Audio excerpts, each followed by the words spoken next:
Kun sagantaa raadiyoo Finfinnee torbanitti guyyaa tokko gaafa qibxataa gama saatalaayitiidhaan sarara Oromiyaa miidiyaa neetwork irratti isiniif darbudha. Harka fuune dhaggeeffattoota keenya. Har'i Sadaasa 7 barri 2017.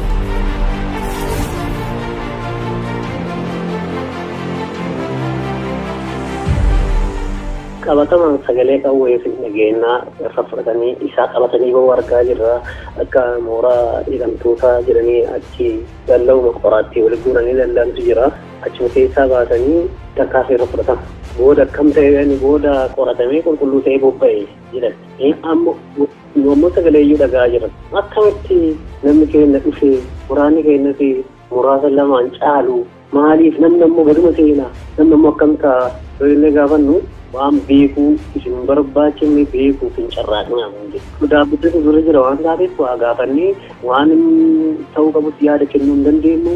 Godhaa hin godhinaa waan taateef waan kanas mormuus hin dandeenyu deeggarus hin dandeenyu akkuma horeen oofuudha. Naa barbaadan nu keessaa baasanii waan barbaadan godhu. Rakkootu jira. Gurbaan kun akka nu godhe girmaa xurunaa kana baay'isiisaa jira.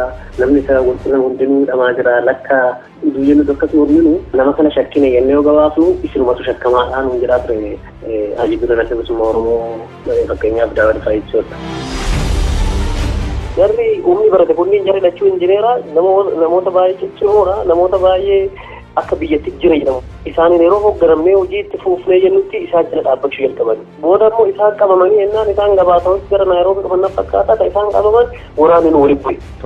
Hooggansuma dhabu nama Oromoof dhaabbatu dhabuudha. Kutaa lammaffaa gaaffiif deebii miseensa waraana bilisummaa Oromoo duraanii obbo Duulaa Dhaqabaa waliin goone keessaa ka fudhannedha. Sagaleen ammas hin dhageessifne. Guutummaa isaa gara booda qabannee isinitti deebina. Oduu gurguddoo torbee kan isin dhageessisu Daraaraa Daadhiitii. Anis haga xumuraatti qindeessuun kan isin faana turu Odaa Sabaadha. Turtii bareedaa raadiyoo Finfinnee waliin jechaan gara Daraaraatti isin dabarsa.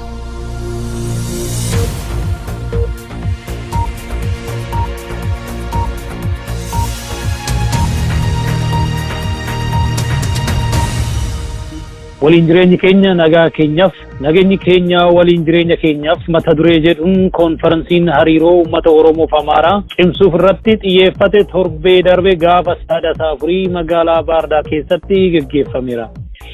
Jilli pirezidaantii mootummaa naannoo Oromiyaa Obbo Lammaa Magarsaatiin durfamu abbootii gadaa manguddoota fi artistoota Oromoo waliin magaalaa guddittii bulchiinsa mootummaa naannoo Amaaraa Baardaaritti imaluun konferensicha irratti hirmaatanii jiru. Konferensiin kun walitti hidhata tokkummaa fi obbolummaa uummata Amaaraa fi Oromoo cimsuuf kan qindaa'e ta'uu karaa raadiyoo sagalee Ameerikaa kutaa afaan Oromoo kan ibsan itti gaafatamaa biiroo dhimmoota koominikeeshinii mootummaa naannoo Oromiyaa obbo Addisuu Araggaa yoo ta'an obbo Addisuun itti dabaluudhaanis konferensiileen wal fakkaatan uummatoota biyyattii biroo waliinis godhamuuf karoorfamee kan jiru ta'uu ibsaniiru.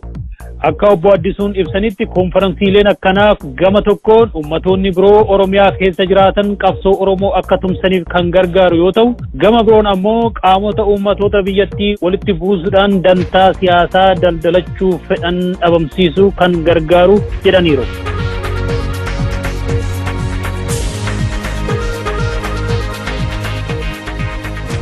Durataan paartii Koongireesii Federaalaa Oromoo Dr. Mararaa Guddinaa guyyaa gaafa Sadaasa 3 mana murtii olaanaa Lidataatti beellamaaf dhiyaachuun isaanii beekameera. Akka abukaatoon isaanii obbo Wandimuu Ibsaa raadiyoo Ameerikaa sagalee afaan Oromootiif ibsa kennaniin ragaaleen abbaa alangaa warri dhugaa bahan hima wal faallessu kennaniiru jedhu. Ragaaleen dhugaa bahan kun inni tokkoffaan fuula 100 kompiitara Dr. Mararaa keessaa maxxansine yoo jedhu inni lammataa immoo fuula 146 jechuun yaada wal faallessu kennaniiru jedhan. Haaluma kanaan dhaddachi mana murtii olaanaa Lidataa dhugaa ba'umsaa ragaa dabalataa dhaga'uuf Sadaasa 30 bara 2017tti beellamanii jiru. Haaluma wal fakkaatuun itti aanaa durataan paartii Koongireesii Federaalaa Oromoo obbo Baqqalaa Garbaa manni murtii waliigala federaalaa torbee darbee keessa mirga wabii akka gadi lakkafaman murteessus danqaa bulchiinsa mana hidhaatiin haga har'aatti odoo hin bahin hafuun isaanii ni yaadatama.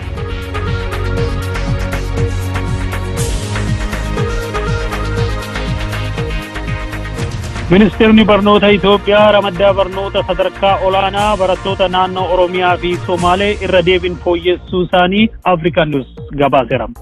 Akka gabaasa Afrikaan News kanatti barattoonni haaromni naannolee lamaan irraa gara yuunivarsiitii ramadaman yuunivarsiitii naannoo isaanii keessatti argamutti akka baratan murtaa'eera. Haaluma kanaan barattoonni Oromiyaa irraa gara yuunivarsiitii Jijjigaatti ramadan gara yuunivarsiitii Oromiyaatti akka deebi'an yoo ta'u, kan naannoo Somaalee irraa gara Oromiyaatti ramadamanii turanis yuunivarsiitii Jijjigaatti deebi'anii akka barumsa isaanii itti fufan murtaa'eera. Murtiin kun kan fudhatame gocha hidhattoonni naannoo Somaalee liyyuu poolisii jedhaman uummata Oromoo irratti raawwatanii fi kan mootummaa federaalaa harka keessaa qaba jedhamu xiyyeeffannoo keessa galchuun kan murtaa'e ta'uusaa Afrikaan News bal'inaan gabaaseera. Mootummaan naannoo Oromiyaas kana booda barattoonni Oromiyaa gara yuunivarsiitii naannoo Somaalee hin deeman kan jedhu ejjennoo guddaa fudhateera jedha Afrikaan News.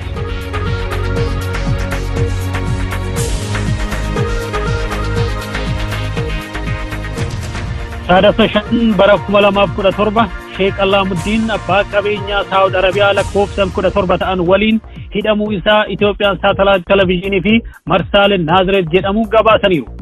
Sheek Alaamuddin albuuda shaakisoo fi adoolatti argamu waggoota 20 darbeef hammaarrachaa kan turan yoo ta'u, uummata Oromoof garuu bu'aan isaan buusan akka hin jirre ni yaadatama.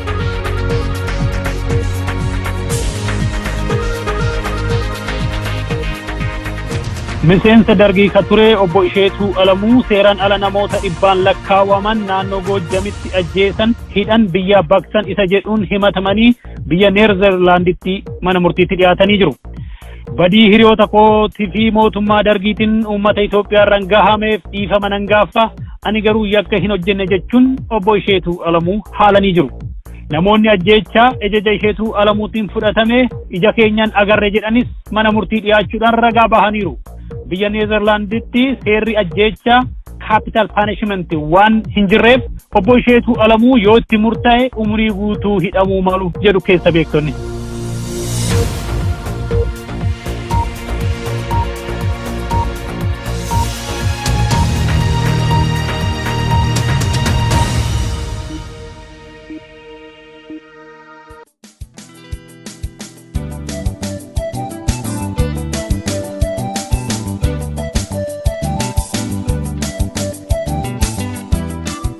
Jaalatamu guddaa qabaatee jaalatamu guddaa argamsiisee waraannis duran bobba'u ture bobba'uu jalqabee riphee lolaa magaalaa kophatti leenjifamuun jalqabee riphee lolaa magaalaa keessaa ijoollee jajjabee humni fi jajjabaasan keessaa filanii isaan biyya keessa bobbaasuu jalqabanii. Tasfaanfaa jechuudha.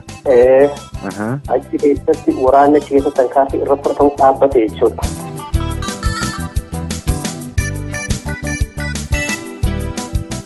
Tole amma gaa eenyuudhaan jibbaman injiinar Tasfaanfaa eenyuudhaan jibbaman achi keessatti? Hooggantoota madda bilisummaa Oromoo kan amma irra jiraniin jibbamanii. Hooggantoota Eertiraa maandheeffatan moo hooggantootuma dirree waraanaa sana keessa maandheeffataniidhaan? Nama Eertiraa maandheeffataniif kan as jiran kanaan ol qunnamu isaan. Tole isaan biratti hin jaallatamne jechuudha. Isaan biratti hin jaallatamne mooraa kophattis ijaaratanii nu hayyeetiin kaasii kabosonaa kana hoogganaa nu riphee lolaa magaalaa hoogganna jedhanii gargar ba'aniif isaan waa fooyyee guddaa fidan. Tole.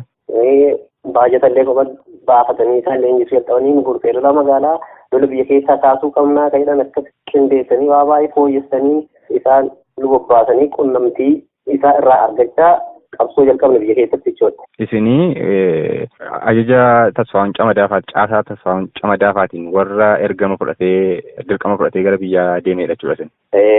Tole amma gaa obbo Tasfaa'uun Camadaafaa achi keessatti komeen akka isaan irratti uumame yookaan immoo wal dhabdeen yaadaa akka isaan gidduutti uumame wanta ittiin beektan qabdu? Yoo san dhabbii guddatu ture fakkeenyaaf yeroo san itti gaafatamaan zoonii siyaasaa Abbiyyuu Sammuu jedhama amma Ameerikaa jiran fakkaata. Abbiyyuu Sammuu kanarraa yoo san fuudhanii itti gaafatamaa siyaasaa ilmi biyya keessaa maal godhan Tasfaa'uun Camadaa kana. Tole. Raasoo ammoo itti gaafatamaa riphee lolaa magaalaa godhan. Tole. Yeroo kanatti fooyyeensi guddaan dirree sanatti uumame. Namni akka barbaade dubbachuu akka barbaade waan ta'uu qabu waan sirraa'uu qabu sirraa'uu qaba jedhee yaada kennuu jalqabe namni kunniin. Tole. Wanti kun fooyya'ee yeroo akkasii jiran isaan mormanii dhalatii takka iluu abbaa booraati maqaa isii amma yaadadhu. Tole. Isaan harkaa fuudhanii fi turchi godhanii booda muyyattiin suni harki kunniin miidhamee biyya galtee boodan duute. Eenyu harkaa fuudhan? Raasoo harkaa fuudhanii caasuma isaanii harkaa fuudhanii durba shamarran haaromni gara shamarranii afur akkas ture sadi turanii. Tole. Eenyutu harkaa fuudha gaama injiinar Tasfaa'uun harkaa eenyutu fuudha? Caasuma warra achi jiru kana marra tankaarri fudhachiisaa ture sana. Caasaan waraana bilisummaa Oromoo keessa ta'ee warra yaada Tasfaa'uun Camadaafatiin mormaniituti. Citti amma jettan intala Oromoo amma jettan kana caasaa Tasfaa'uun Camadaafaa jala harkaa fuudheeti miidhaa irratti geggeessisee jechaadha. Tole haa ta'u gaamma isa kana gara boodaatti itti deebi'uu dandeenya.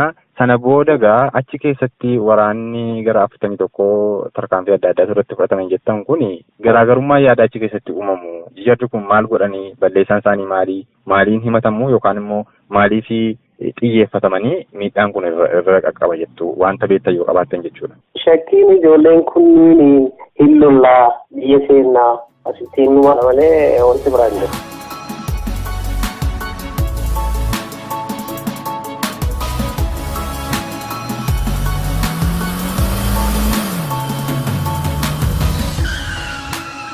Namooti kun tarkaanfiitu irratti fudhatamee jedhamee haasaachi keessatti haasa'amudha moo qabatamaadhumaan wanta isin beektanidha gochi kun? Qabatamaan sagalee qawwee fi nageenyaa irra fudhatanii isaa qabatanii bahuu argaa jirra. Akka mooraa hidhamtootaa jedhanii achi dalla'uma qoraattii walitti guuranii daldalantu jira.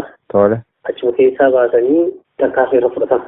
Achuma keessaa uranii tarkaanfii irratti fudhatama. Kaluma dallaa qoraattiin dallansan keessaa booda akkam ta'e booda qoratamee qulqulluu ta'ee bobba'e jedhan. Ammoo sagalee iyyuu dhagaa jira sagalee dhugaafame yeroo sabmaatti dhuka'ee amma ijoollee waardiyaa mana hidhaasanii jiran yoo dandeenye isaan gaafannu ebaluun baasanii nuun jedhu. Tole.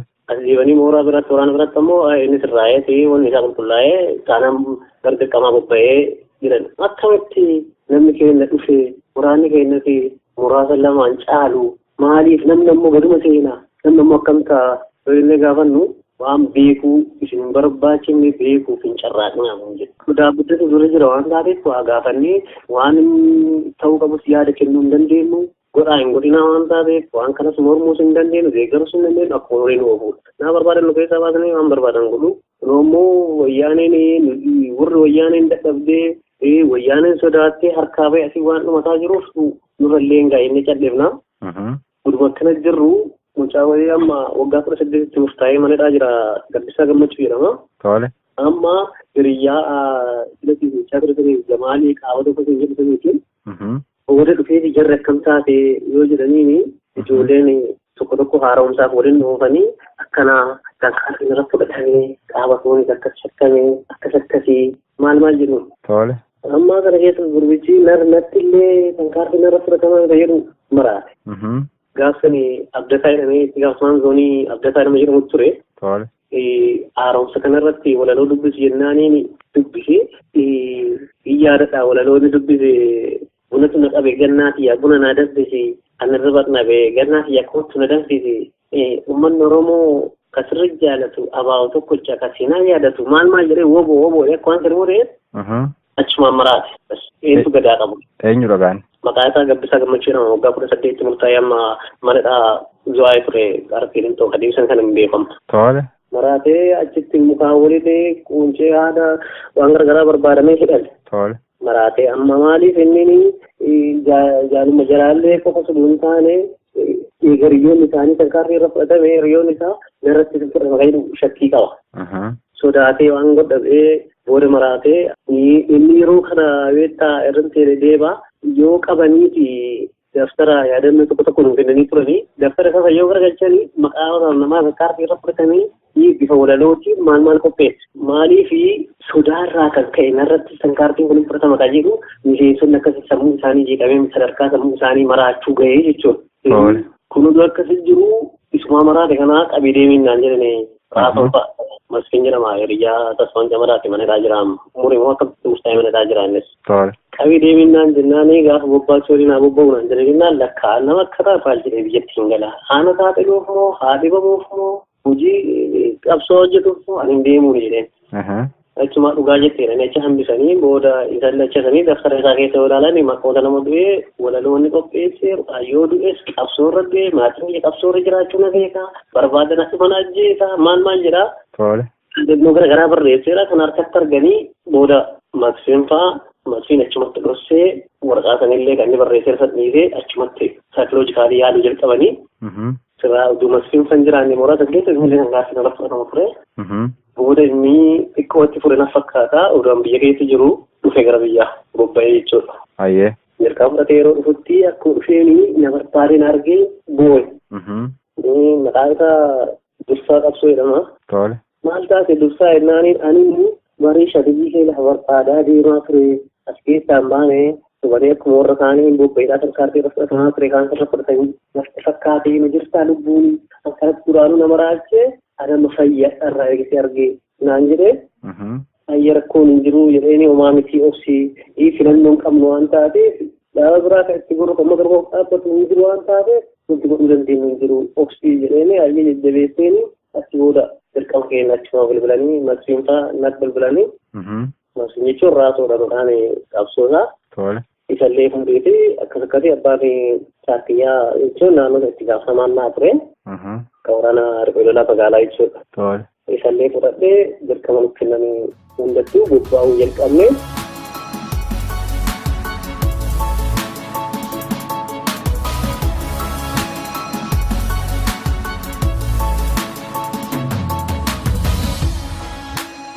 Caasaan isin waliin galee akkamittiin qabamuu dandeessan akkamitti shakkamtanii maalidha hidhamuu keessan qabamuu keessan dudduuba wanti jiru sababa shakkitanii qabdu? Qulqullulli hin jiru caasa san keessa beektee akkuma miidiyaaleen garagaraas namni garagaraa taasaa ture sanis amma girmaa turunaa jiran kana argitanii. Caasoleen sunniin caasolee diinaanii dhuunfatamanitti nu bobbaasan duraan. Yeroo dirree irraatii deemtanii caasaan biyya keessa jiru caasaa diinaan hoogganamu jalatti bobbaasan jechuu keessan. Tamasii jennee akkana nama kana shakkine jennee yoo gabaafnu isinumatu shakkamaadhaan hin jiraa ture Hayyuu Duula Dhaqaba Oromoo fakkeenyaaf Daawud fa'aa jechuudha. Tole.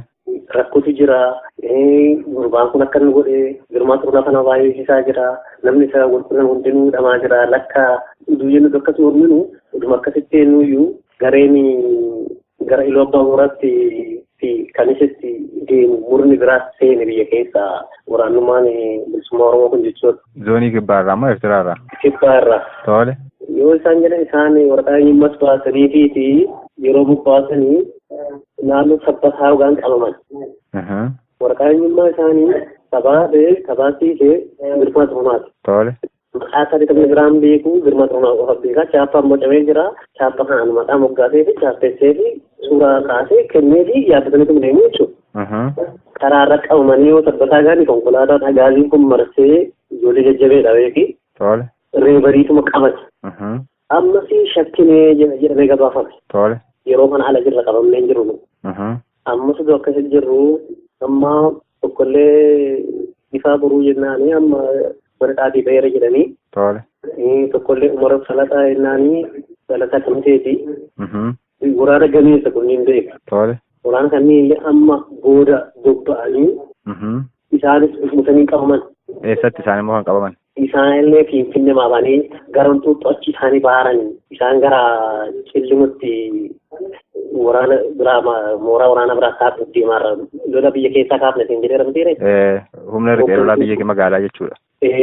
Tole. Isaan ammoo naannoo cillimutti kan bosonaa godhuuf yaalamee jarri bobbaate hoogganaa biraan jechuudha of jarabatanii jechuudha. Tole. Jara kanneenis girmaa xurunaa faatu waraqaa eenyummaa baasee fi achuma qabsiisan jirallee. Yeroo sunitti jidduu sana keessatti raasoofaas qabamaniiranii jaalala ibsaa fakkiitti gabaasne jennaanii isintu rakkoo qaba malee inni rakkoo hin qabu isintu rakkoo qaba. Inni nama hin qabsiisu itti gaafatamaa qeerroo biyya keessaati jedhanii kaaniiran muudanii. Girmaa. Girmaa xurunaa kana jechuudha. Tole. Waan isaa yeroo dubbanni itti jibu keessa deddeebisu. Rakkoo kanatti jira isa amanaan jirru. Akkuma jira isinumatu rakkoo qaba. Qulqulleessaa yeen qulqulleessine waan isaa hordofnee kanuun jedhamu malee gara galchanii numaan. Booda deemnee ammoo dhageenyu akka waan fira Hayyuu Duula Dhaqaba Oromooti waan akkas akkasiis dhageenne haama kun ammoo qulqullaa'aa nuti hin deemnuyyuu.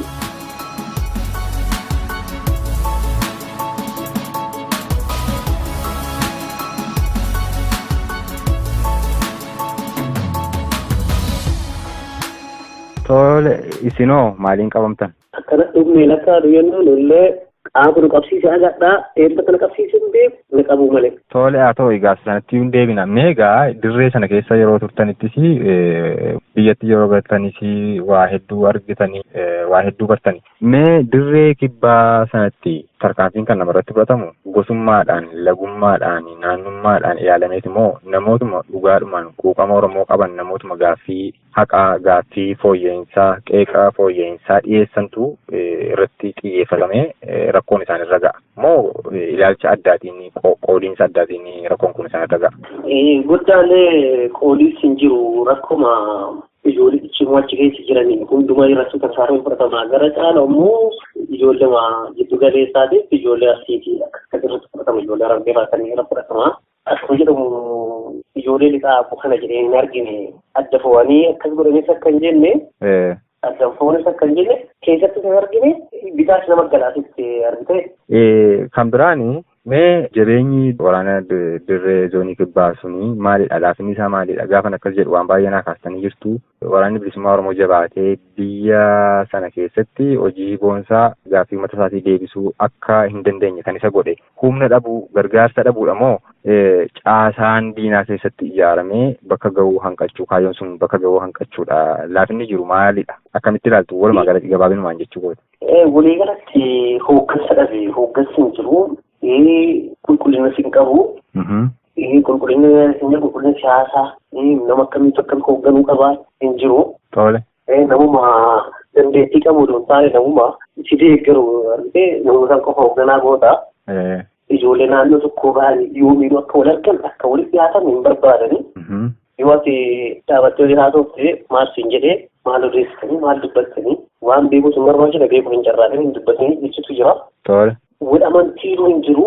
Anis sodaata. Atis na sodaata. Nan amantu. Waliin bobbaanu waliin amantu. Wal amantummaan achi keessatti ijaaramee hin jiru. Wal shakkaa jiraanna. Yoo ati lixa taate waa akkanaa jedhanii imaan shakka. Yoo kuuni sammuu kaan shakka. Yoo ani gara biraa godina biraas ta'ee jedhee dubina kaanii yoo afoolii gal taate isaan wajjin akkas jedhanii wal shakkuutu jira. Wal amanuun hin jiru. Walumaa galatti. Waan san achi keessatti gabbuusanii ijaarsanii jiran kunuunsanii jiran wal amanuu walii gammachuu san achi keessatti wanti wal shakkaa yoo wajjin taa'ee haasa'uu hin danda'u waa qabsoo kana haasa'uu hin danda'u. Amma gaafni uummatni Oromoo waraana bilisummaa Oromoo keessatti hirmaachuu dadhabee osoo hin ta'in caasaan achi keessa jiru iftoominni qulqullinni haqni achi keessaa dhibuututi waraanni bilisummaa Oromoo jabaatee humna ta'e akka hin baane taasisee jechaas jechuudha.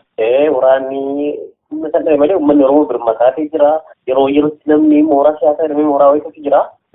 Mukaatuu yeroo hundaa guutu maaliif nama haaraa dhufee achitti qubata beektee namni haaromni kun garuu waraanaa dabalama.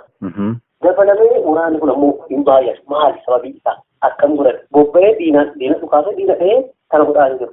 Achuma taa'anii waraanni hin bobbaane bobba'ee woboonni doonii kibbaa kana dhahee jedhamu hojii takka hin bobbaane jechuudha.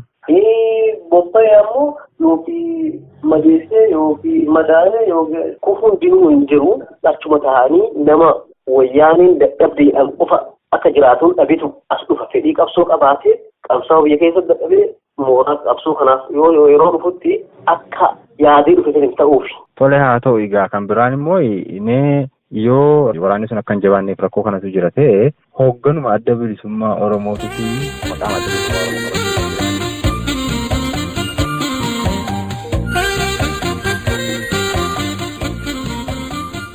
Gaafii cidha godhachuuf karoora baafanna yookaan walga'ii qindeeffachuuf yeroo tokko tokko ammoo eebba yookaan giraajuweeshinii kabajanna gaafii immoo guyyaa dhalootaa ayyaaneffachuuf gaaf nyaata mi'aawaa hiriyaa yookaan maatii waliin soorachuuf saganteeffanna akkasumas tajaajiloota biroo kana fakkaatan argachuuf maarree bakkaaf teessuma miidhagina aadaan faayame qopheessee kan isin eeggatu nyaata aadaa biyyaa gosoota garaagaraa tolchee mi'eessee kan isin simatuu fi dandeettii maamiloota 500 wal faana keessummeessuun bakka mijatu Abyss Ethiopian Restaurant and Event Center Qunnama Teessoon 1042 South Pier Street Aurora Colorado Zip code 80012 Bilbilli 303-350-7162 Abyss Ethiopian Restaurant and Event Center.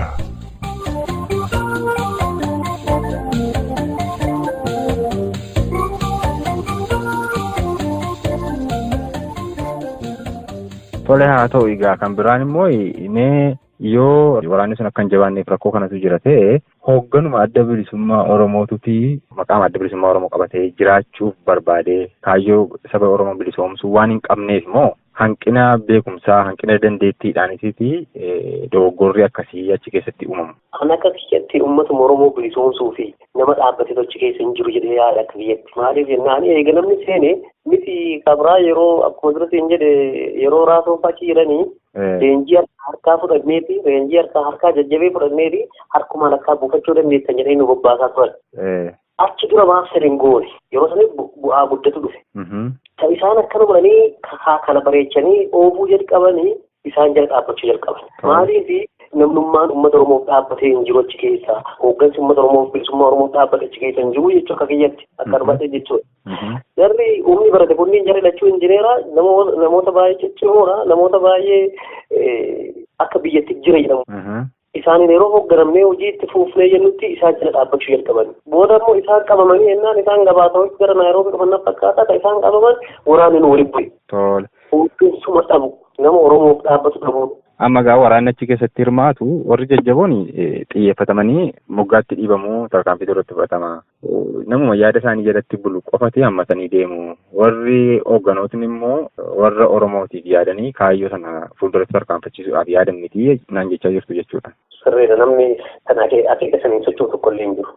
Yeroo waraana bilisummaa Oromoo keessa turtanitti namoota ajaa'ibsiifattan, namoota dinqisiifattan, namoota Oromummaadhaan jaallattan, namoota gochaa qaama waraana sanaas haa ta'u qaama hooggansa sanaa ta'ee waraanaaf kan gaarii yaadu uummata Oromoof kan gaarii yaadu namoota maqaa gaariidhaan kaastan ni jira seenaalee adda addaatiin wal qabsiistanii waan yaadattan yoo qabaatan jechuudha. Achi keessa yeroo sanii mooraa siyaasaa keessa kan ture sanyii jedhuun maqaa abbaa maqaa dhaloota isaa yaadadhu. Tole. Amma gara Awurooppaa kan jiraachuu oolu isaa ijoolleen kuuwwan inni osoo itti gaafatamaa siyaasaati. Barsiisaa siyaasaati. Tole. Isa namni tokko nama gaariin kuuwwan waraanni akka jiru gaarii hooggansootatu rakkoo qaba malee waraana keessa rakkoon takka illee jiru hooggansi gammachiis jiranii ammarra amma itti gaafatamaa yoonii sibbaa waraana yoonii sibbaa kana tokko isa fa'aa tokko Booranaa gurraachaa qajeela ijoollee yeroo sanitti kan kaasee fudhatamaa ture. Tole. Kunniin gammachiisaa waan gaarii hojjetan hin taane ammasuma gadi hojjetaa jiran jedhamee ammas odeessi tokko akka jirutti. Tole. Namni gaarii wanti hooggansa gaariin tokko illee hin jiru. Kan waraana immoo waliigalatti gaarii.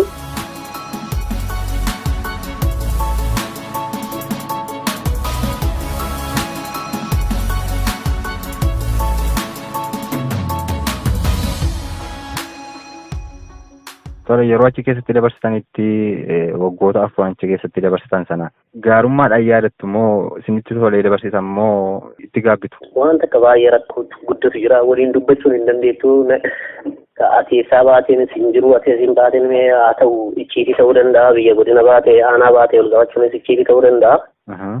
Waraanni kun jaallummaan akka waliin hin sochoone shookaa uumanii narratti naa biraa ijaaranii naamuu biratti ijaaranii akkasuma walxaxaa wayii ani amantummaan hin jiru. Tole achi keessatti amma fakkeenyaatiif wanti isin ittiin himatamtanii beektanii qajeelummaas yaaddaniin gara dabaatti jijjiiramee yookaan gaaffii haqaa isin kaastan fudhatamuu didee wanti isin irra ga'ee jira yeroo waraana sana keessatti dabarsitan. Akka nama tokkotti narra wanti ga'e hin jiru.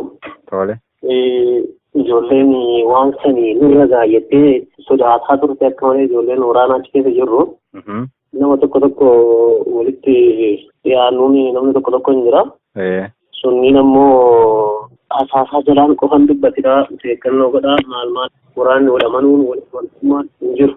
Haa ta'u egaa yeroo kan waraana bilisummaa Oromoo keessatti dabarsitanii asuma irratti xumurra. Mee gama biraatiin hidhamtaniitu waa'ee hidhaa keessanii rakkoo hidhaa mana hidhaa keessatti isinirra ga'ee kutaa jalqabaa keessatti haasofnee turre.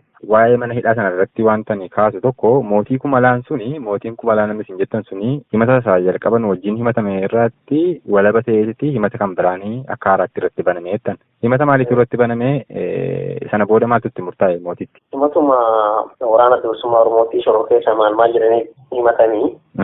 Sanii ammuma sanumaan bilisa jedhanii ammuma himatuma san fakkaatu itti banan keeyyata dabalanii. Yeroo Itoophiyaan keeyyata fooyyessite maal jetteeti keeyyata ka waggaa 3 irraa ta'u ture waggaa 10 irraa akka ta'u gootee fooyyessitee booda ka fooyyessanii himattee.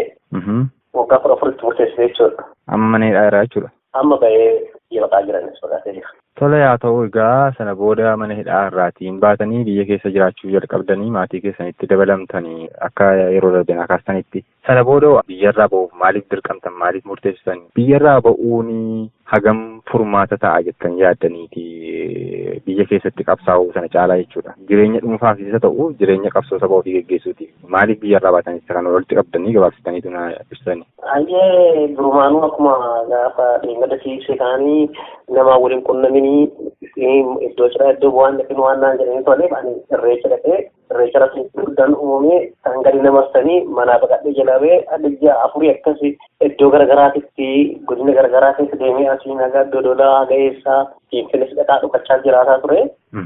Booda akka jiraatan dhabee lafti dhiphataa dhufee namni qabamu hundinuu qabamee dhumuu jalqabee jennaan adda na baafatanii na qabatanii tajaajila jalaa baqadhee gara biyya wal baqadhee jechuudha. Biyyaaf bu'aa isa takka illee hin jiru. Umurma dheereffachuu yoo ta'e malee qabsoon takka illee biyyaa banee baqatanii qabsoon takka illee hin jirtu. Umurma dheereffachuu fi sodaan dura dararaanidha irra ga'e waan jiruufi. Baay'ee malee biyya labba'ee fi qabsoon gosa takka illee hin jiru. Ammallee gara qabsoo dirree qabsoo deemuuf akkuma sila seenyidha kana dhaabni Oromoo dhaabbate jedhu kun jabaatee waraana jala dhaabbateen waan lolu miti. Odeessas yoo gurguru innis na uumsine na amansiisaa natti hin taane jijjiiramni hin jiru naan jecha ijoolleen biroo waliin turre achi keessa jirtu. Erguma biyya hambaatti baatanii mana hidhaatii baatanii biyya hambaa amma jirtan geessaniyyuu odeeffannoon qabdan akkasidha. Akkas malee filannoo dhabeetuma kanumaaf jiraate malee dirree qabsootu uummata Oromoof dhaabbatee ammas lolu jiraate ani uummata Oromoo dhumaaruuf biyya bakka baqadhee taa'u hawwu takka illee hin jiru. Haa ta'u gaaboo Duulaa waa baay'ee haasofnee jirra yeroo dheeraa haasofnee jirra. Mee erga biyya ollaa dhuftaniiti haalli jireenyaa akkamidha maatii keessan quba qabdu moo maatii keessanii wajjin dhuftan? Kopuma kiyya dhufe maatii wajjin hin jiru maatiis quban qabu jireenyi baay'ee ulfaataa namni nama gargaaru hin jiru namni abbaa kanaa jedhu hin jiru baay'ee ulfaataa. Filannuma qabu du'uu irra jechamaa fi jiraachaa jirra malee jireenya ta'eetu. Tole haa ta'u gaama. Har'a immoo haalli yeroo isin mana hidhaa jirtanii fi haalli yeroo har'aa jiru xiqqoo gargar fagoodha. Qabsoon biyya keessatti finiinee haga sadarkaa mootummaa sana raasuu irra ga'ee jira. Qabsoon bilisummaa Oromoo baay'ee jabaatee jira. Kan qeerroodhaaf uummata Oromoo deeggaramee deemaa jiru jechuukooti. Isa kana akkamitti ilaaltu muuxannoo qabdan irraa kaatanii qabsoon har'aa jiru hagam sadarkaa gaarii irra jira jettanii yaaddu? Akkamitti tilmaamtu? Baay'ee bareeda. Qabsoon uummata Oromoo kan namni lakkoofsaa itti miidhamaa ture uummanni Oromoo guutuun ka'ee dammaqee wal fakkaatee yeroo tokko ka'ee jira baay'ee namatti tola.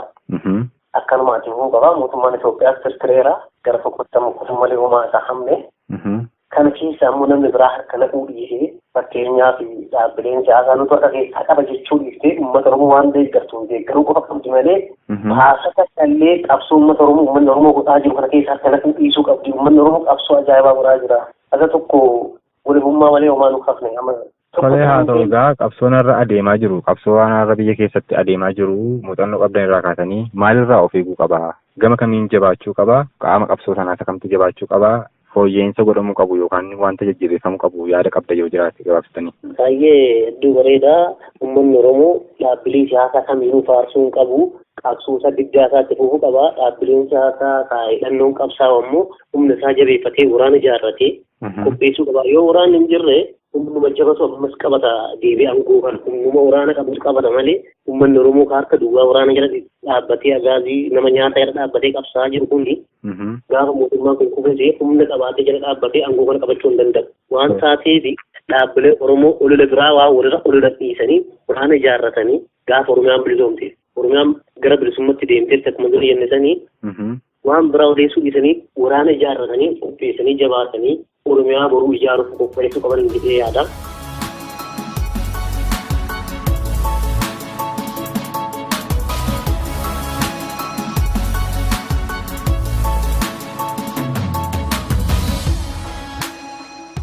Tolee haa ta'u kan biraan immoo gaaffiin itti dabaluu barbaadu kaleessa gaa muuxannoo adda addaa qabsoo bilisummaa Oromoo keessatti argitanii wantoota nama gaddisiisanii wantoota nama jajjabeessan adda addaan argeessan.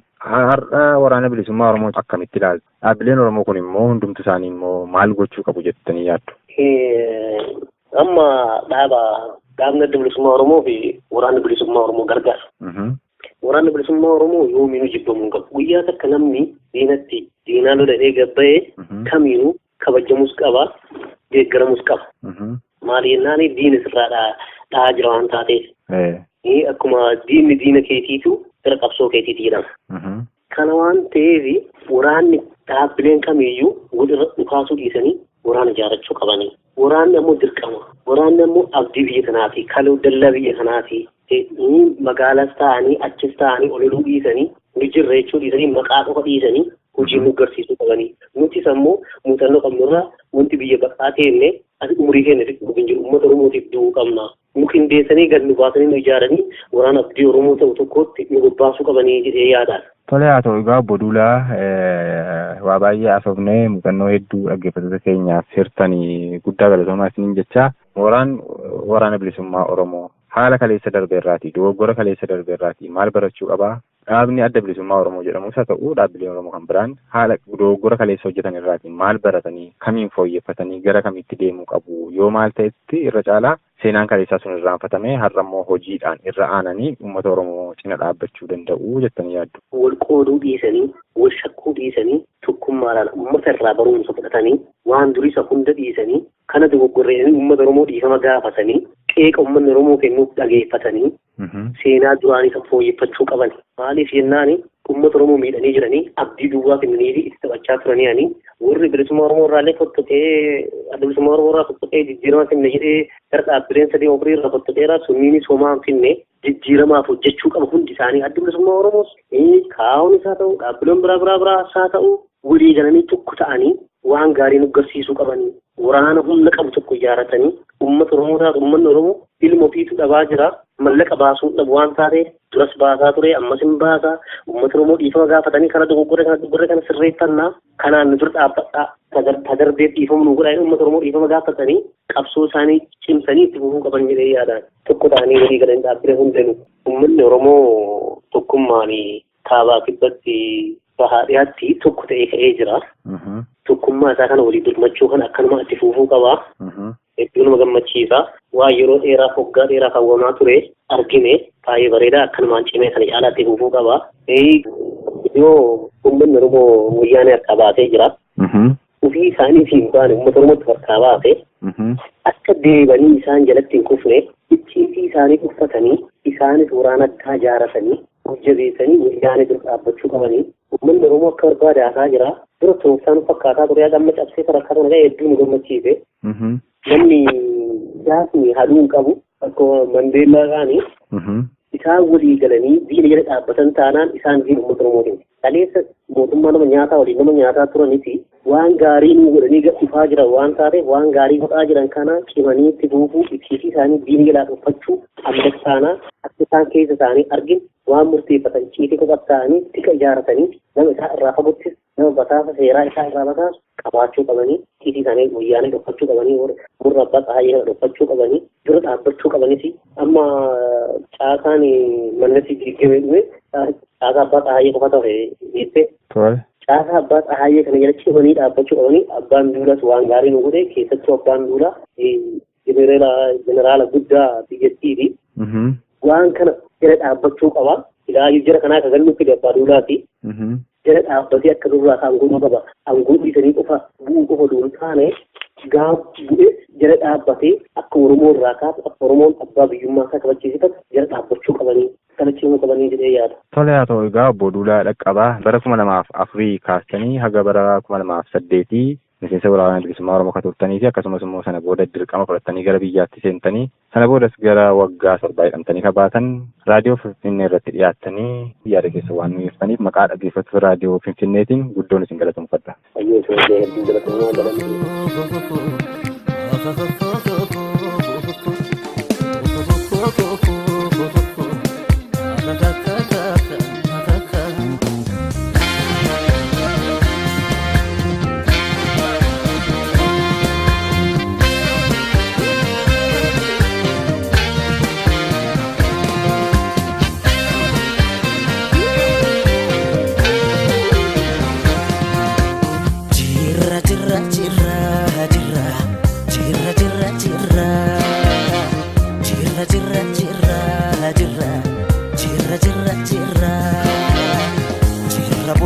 Barii arguuf garaanu bal'ise yaanui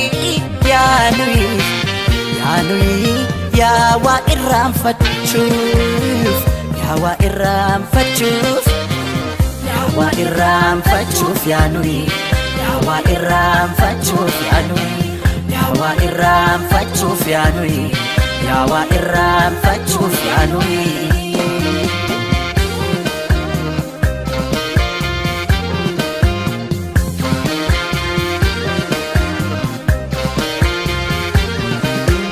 Afidaf utalcho yergodaf miliki Tadde kutten baneef waayuudhaaf rasaasa Allaattiidhaaf kocho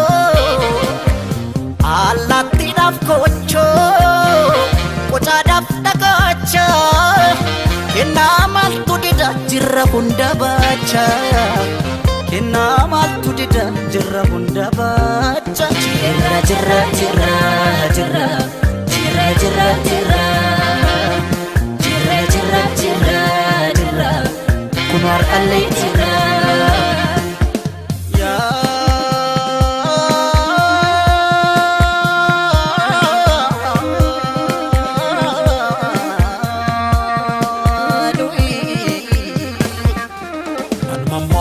Namammo aksisa uumamni seera uumaa dabse raajii bara kanarraa jagaa erga bukkeen dhagaa dabse namammo aksisa raajii bara kana yaadama boolda keessa teesse boolda qotti dhaala baashee ilmoo rirmaayi shiranii garaaf qalbii kiyyafatanii Akkan sirraachituuf yaadani maal godhen an sirraachita maal godhen an sirraachita si fudhen gincii koolixa si fudhen gulli soolixa si fudhen dadar koolixa si fudhen shaallaa koolixa si fudhen shukuuteelixa si fudhen sabbatalixa si fudhen awwadaalixa Shiranii isaan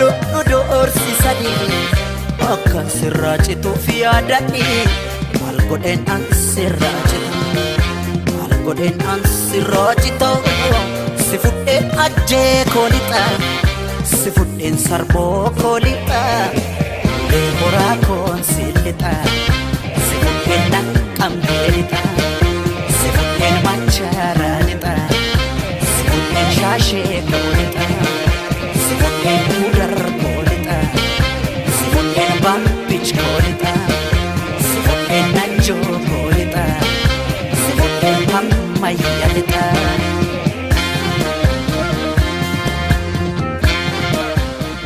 Turtii hagammaatti nu faana qabattaniif galatoomaa jechaa kan har'aaf qindeeffanne xumurra. Daraaraa daadhii waliin ta'uun qophicha kan isiniif qindeesse an Odaa Sabaatii torban gaarii.